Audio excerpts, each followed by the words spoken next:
Connaissez-vous les 10 signes que je vous recommanderais de ne pas ignorer et qui pourraient vous choquer? Est-ce que vous devriez déménager? Bonjour, je suis Frédéric Corby, courtier immobilier avec l'agence Groupe Sutton et je vous propose de faire attention à 10 signes qui prouvent que peut-être vous devriez déménager. On ne se cachera pas, le déménagement c'est une étape majeure dans la vie de quelqu'un. Que vous soyez locataire ou propriétaire, savoir quand il est temps de passer à autre chose, ça peut être crucial pour votre bien-être et votre qualité de vie. Pour certains de mes clients, ce besoin, ça peut se ressentir au bout de 2 ans ou d'autres au bout de 10 ou même 20 ans. Cela dépend vraiment de chacun. Voici les 10 signes auxquels je vous demande de prêter attention. Ils sont révélateurs qu'il est peut-être temps pour vous de commencer à envisager sérieusement un changement de domicile. Petite introduction avant de commencer. Pourquoi y faire attention? Eh bien, parce qu'un déménagement, personne n'aime ça, personne ne trouve ça plaisant. Donc, assurez-vous d'en avoir vraiment besoin. La première chose, c'est un espace insuffisant. Alors, si votre espace de vie actuel commence à devenir trop restreint, trop petit pour répondre à tous vos besoins, il est peut-être temps de chercher un logement plus spacieux.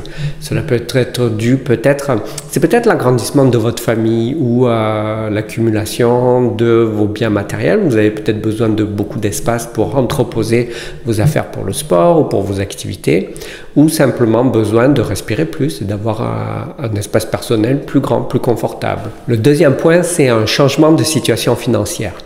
Une amélioration ou au contraire une détérioration significative de votre situation financière, ça peut également être le signe, ça peut être l'indicateur que vous devriez déménager.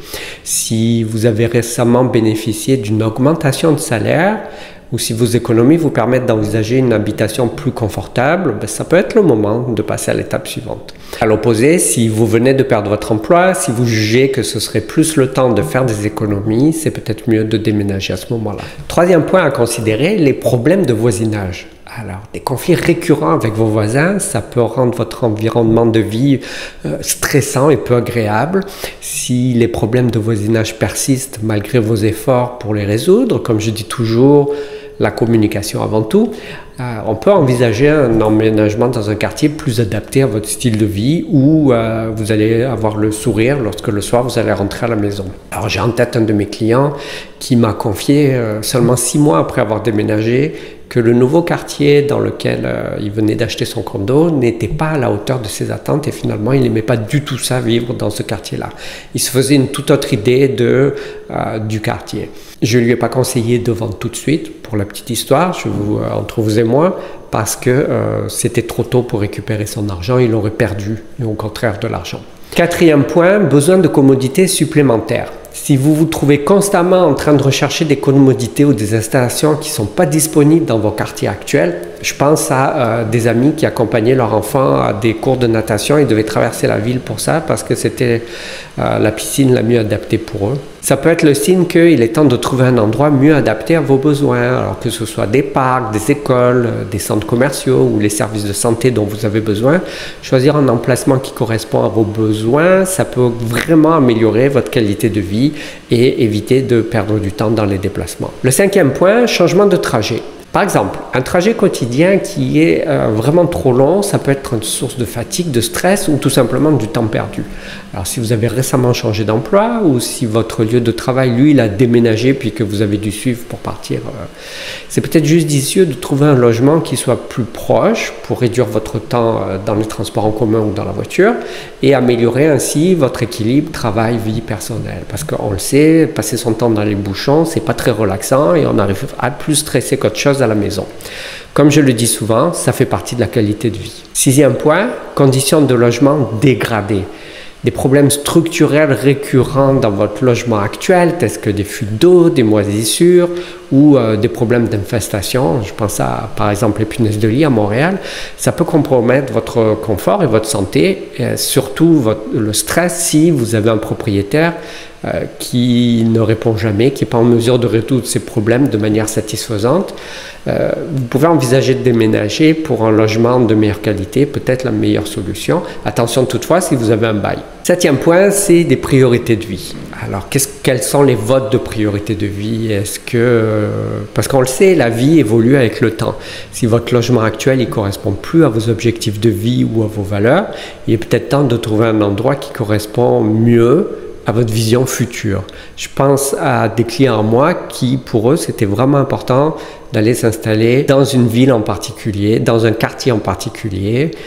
Pensez à l'effet qu'un code postal ou qu'une ville a lorsque vous donnez votre adresse. Mon 8e point, c'est qu'un déménagement, ça peut également être motivé par des opportunités de croissance professionnelle ou personnelle.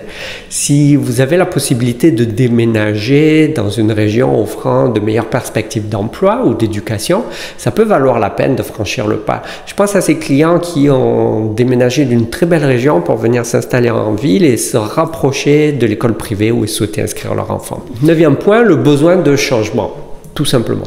Parfois, l'envie de changer d'air et commencer un nouveau chapitre, une nouvelle aventure, ça peut être la raison pour laquelle vous avez envie de déménager. Si vous ressentez le désir fort de découvrir de nouveaux endroits ou de vivre de nouvelles expériences, écoutez votre instinct, explorez les possibilités qui s'offrent à vous, plutôt que d'être dans un quartier ou un environnement où ça vous fait, quand vous y pensez, ça vous fait penser à bof. Le 10e point, sentiment de stagnation.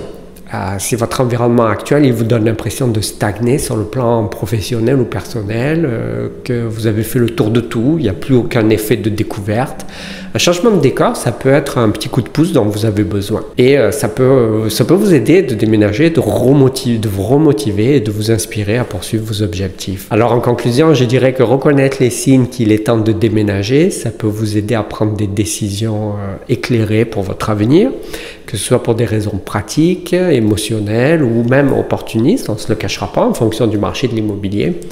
Écoutez vos besoins, vos aspirations, c'est vraiment important pour trouver un logement qui vous convient réellement. Quand je dis logement, c'est aussi bien à la location qu'à l'achat. Alors, je vous propose de nous rencontrer pour en discuter, puis explorer avec vous vos options pour voir si c'est pour vous le temps de déménager et quelles sont vos possibilités. Si vous avez aimé cette vidéo, s'il vous plaît, pour l'algorithme, cliquez sur like et pour plus d'informations sur le marché de l'immobilier, abonnez-vous à ma chaîne.